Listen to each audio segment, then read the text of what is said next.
Welcome home, queens. Get comfortable, grab your tea, and let me tell you about a sister who changed everything with her faith. You know those mornings when you wake up and think, not again, not another day of this? Our sister in this story had 4,380 of those mornings. That's 12 years of waking up to the same problem. Let me paint you a picture of her life.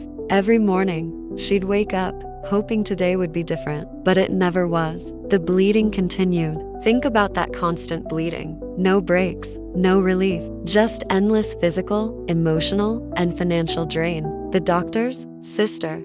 She'd seen them all. Every specialist, every expert, every remedy. You know how we get when we're desperate. Google becomes our best friend at 3 a.m., right? Well, she'd tried everything her time's version of Google could offer. And queens, it wasn't just the physical pain. In her culture, this condition made her an outcast. Imagine not being able to hug your children, sit with your friends, or even go to church without being called unclean. But one day, she heard whispers about a man named Jesus. The stories were everywhere: blind people seeing, lame people walking, lives being transformed. And something in her spirit just knew this was it. This was her moment. Now, queens, what happens next is why I love this woman so much. She didn't wait for an invitation. She didn't form a committee. She didn't even make an appointment. Picture it.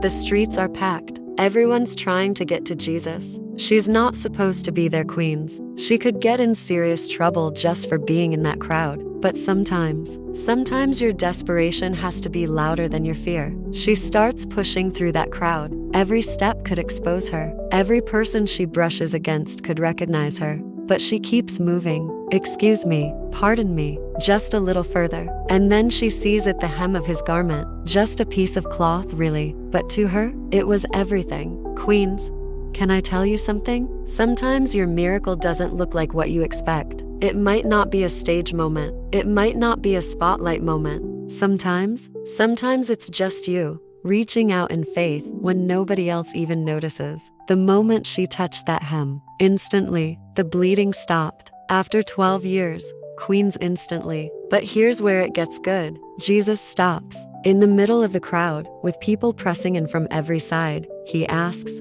"Who touched me?" You see, queens, Jesus wanted more than her healing. He wanted her story. He wanted her testimony. He wanted to call her out, not to shame her, but to name her. When she fell at his feet, trembling, he called her daughter. Do you hear that? Not woman, not sinner, not unclean. Daughter. Queens, I don't know what your 12-year situation is. Maybe it's that depression that won't lift. That relationship that keeps breaking your heart. That addiction you're fighting. That dream that seems impossible. That debt that keeps growing. But I need you to understand something. Your faith might not look pretty. It might be desperate. It might be messy. It might be your last resort. But queens, when your faith meets his power, everything can change in an instant. Father, there's a queen watching right now who feels like this woman. She's tired. She's desperate. She's tried everything. But today, we declare that her faith is reaching out, and your power is reaching back. Queens, I want you to drop a heart in the comments. If you're reaching for your miracle today, tell me what you're believing God for. Remember, your breakthrough might not look like anyone else's, but your faith, sister, that's all it takes. Until next time, keep reaching, keep believing, and keep your crown adjusted.